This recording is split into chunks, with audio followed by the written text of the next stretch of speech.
Alam mo, kung papipiliin lang ako ng anak, mas pipiliin ko yung mga batang taga-bundok.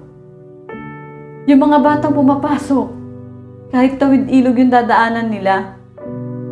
Yung batang nagre-review, kahit kandila lang yung gamit. Yung batang papasok kahit walang baon. Sige po, ma'am. Bukas na lang po. Pupunta na lang po ako dyan, ma'am.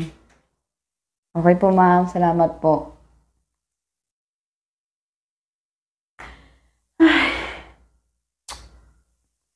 Wala talagang pag-asa tong batang to.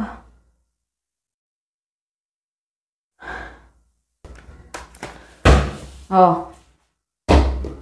Pinapatawag naman ako ng teacher mo bukas. Bakit daw? Di mo alam kung bakit? Ha? Paano ko malalaman? Ikaw ang kausap eh. Maupo ka rito. Nahuli kayo ng teacher mo. Naninigarilyo kayo sa campus. Kasama mo mga barkada mo.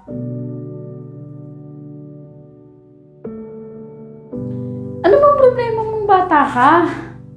Bakit ang hirap mong patinuin? Wala na nga amang gumagabay sa'yo, Amanda. Ako na lang kakampi mo rito.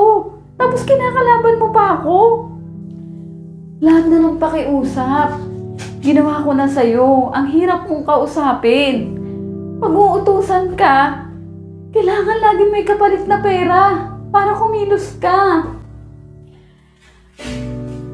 Tapos pag wala akong naibigay, kung simangutan mo ko, kala mo hindi mo ko nanay. Anak kita. Hindi kita empleyado dito. Na kada kilos mo, kailangan magbibigay ako sa'yo. Gusto ko itang saktan. Pero hindi ko magawa. Dahil alam ko yung pakiramdam kapag sinasaktan ng magulang.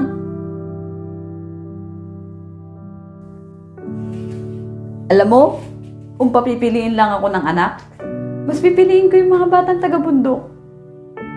Yung mga batang pumapasok, kahit tawid ilog yung dadaanan nila. Yung batang nagre-review, kahit kandila lang yung gamit. Yung batang papasok kahit walang baon. At yung mga batang tumutulong sa gawaing bahay, kahit nagagatong lang magulang.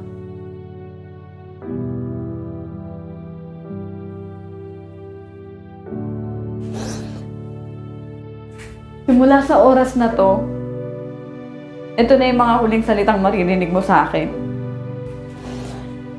Kung maglalayas ka, hindi na kita ulit hahanapin. Magagawa mo na yung gusto mo, sa kahit anong oras.